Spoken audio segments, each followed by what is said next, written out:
হচ্ছে সেই নেতাকে আমরা বলতে আমরা অনেক পূর্বশী আজকে আনন্দিত এবং গর্বিত। সংগ্রামী সাথী ভাইরা, আজকে এই সমাবেশকে সফল করার লক্ষ্যে যারা এখানে এসে উপস্থিত হয়েছেন, আমার প্রাণের সংগঠন বাংলাদেশ জাতীয়তাবাদী দল ছাত্রদল শ্রীবাড়িয়া উপজেলা শাখার পক্ষ থেকে আপনাদেরকে জানাচ্ছি রক্তিম লাল গোলাপের শুভেচ্ছা। সংগ্রামী সাথী ভাইরা, আমি বিশেষ বক্তব্য দিব না, শুধু একটা বক্তব্য দিব, একটি কথাই বলবো। আমার এই মঞ্চে সিনিয়র নেতৃবৃন্দ আছেন, আপনারা একটি বিষয় দৃষ্টি আকর্ষণ করবেন। যারা অতীতে 17 বছর এই আওয়ামী ফেসিবাদের নির্যাতনের শিকার হচ্ছে, যারা গুমের শিকার হচ্ছে, যারা বিভিন্ন ভাবে জেল জুলুম করেছে, আপনারা অবশ্যই তাদেরকে মূল্যায়ন করবেন এবং ভবিষ্যৎ কমিটিতে তাদেরকে মূল্যায়ন করবেন।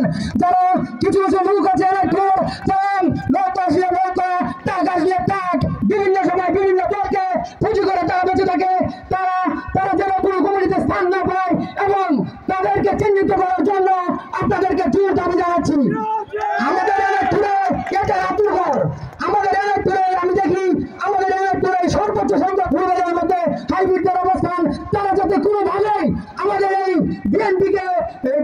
বিএনপি সংগঠনকে কোনোভাবে যাতে অবস্থান না করতে পারে, মূল্যায়িত না হয়, কারণ তারা যদি মূল্যায়িত হয় আমাদের ত্যাগী কর্মীরা এইটার খুবই হয়তো তারা একদিন হারিয়ে যাবে।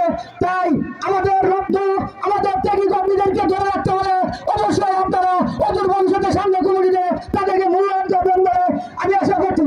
সেই সাথে মামুন ভাই আমাদের অত্যন্ত হস্তভাজন এবং ফুলবাড়িয়ার পার্শ্ববর্তী আসিম ইউনিয়নের লোক।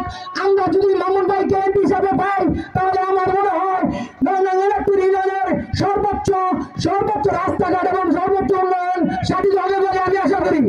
আপনারা যদি আমাদের এলাকার স্বার্থে এবং বাংলাদেশ জাতীয়বাদী দলকে ঐক্যবদ্ধ করতে, বাংলাদেশের মানুষের ভোটাধিকার ফিরিয়ে দিতে তারেক রহমানের আমাদের সারা দিয়ে আপনারা বিএনপিকে একসাথে থেকে সকলে মামুন ভাই হাতকে শক্তিশালী করুন, তারেক রহমানের হাতকে শক্তিশালী করুন। ইনশাআল্লাহ আগামী নির্বাচনে অবশ্যই তারেক রহমানের নেতৃত্বে এদেশে ভোটাধিকার প্রতিষ্ঠিত হবে। সংগ্রামী সাথী ভাইরা আমার, আমি বিশেষ বক্তব্য দিব না, আবারও আপনাদেরকে আমার প্রাণের সংগঠন বাংলাদেশ জাতীয়তাবাদী দল ছাত্রদল ফুলবাড়িয়া উপজেলা শাখার পক্ষ থেকে ধন্যবাদ জানিয়ে আমার বক্তব্য শেষ করছি।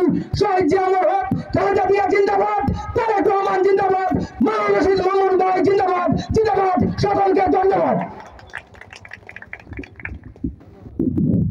ধন্যবাদ ছাত্রনেতা জসিমকে।